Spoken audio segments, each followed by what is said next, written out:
एक unique love story anime movie जिसे देखने के बाद आपका दिल खुश हो जाएगा। जरा इमेजिन करो, आप जैसे ही रात में सोने जाते हैं और जैसे ही आंखें बंद करते हैं, आपकी आंखें खुलती हैं और आप पाते हैं कि आप किसी और इंसान की बॉडी में ट्रांसफर हो चुके हैं।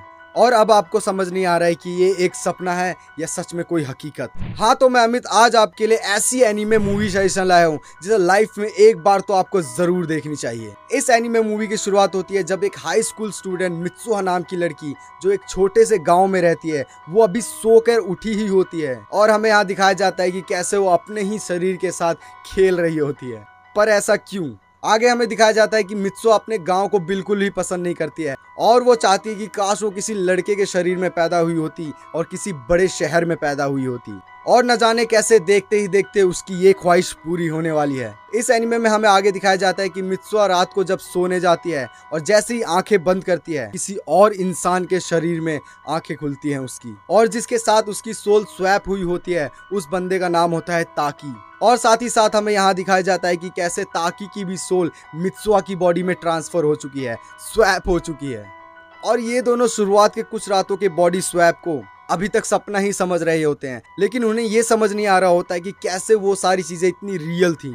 धीरे धीरे उन्हें पता चल जाता है कि ये रात में सोते तो हैं पर वो एक सपना नहीं होता है, सच में उनकी बॉडी स्वैप हो रही होती है एक दूसरे से। आगे हमें दिखाया जाता है कि कैसे मित्सुआ ताकी की लाइफ जीती है और ताकी मित्सुआ की लाइफ जीता है। ये दोनों आज तक फेस टू फेस तो नहीं मिले हैं, लेकिन एक दूसरे से कम्युनिकेट करने के लिए ये नोट्स या मैसेज का यूज करते हैं। और जब वो सुबह उठ के देखते हैं तो वो चीजें वैसी की वैसी वहाँ लिखी होती हैं। तब उन्हें यह पूरा यकीन हो जाता है कि इनकी बॉडी एक दूसरे से स्वैप हो रही है। और देखते ही देखते इन दोनों को बॉडी स्वैप करते हुए बहुत टाइम बीत जाता है और अचानक से इनकी बॉडी स्वैप होना बंद हो जाती है। अब हमें यहाँ दिखाया जाता है कैसे ताकी के दिमाग में हजारों सवाल पैदा होने लग जाते हैं और उसे मित्सुआ से मिलने की इच्छा होने लग जाती है। और वो ये भी जानना चाहता है कि आखिर अचानक से इनके बॉडी का स्वैप कैसे बंद हो गया। अब हमें यहाँ दिखाया जाता है कि ताकी ने जब जब भी मित्सुआ की बॉडी से स्वैप किया था तो उसके पास कुछ ऐसी यादें थी जिसको वो स्केच पे उतारता है और उसके गाँव को ढूंढने निकल जाता है। अब यहाँ देखने वाली बात तो ये होगी कि ताकी जिस लड़की के साथ सपने में अपनी बॉडी और सोल को स्वैप कर रहा था, क्या वो लड़की रियल लाइफ में भी एग्जिस्ट करती है? क्या ताकी मित्सुहा को ढूंढ पाएगा? और इन दोनों के सपने में सोल और बॉडी स्वैप होने का रीजन क्या है? क्यों उनके साथ ऐसा हो रहा था? ये जानने के बाद तो आप भी दंग रह जाएंगे बिल्कुल मेरी तरह।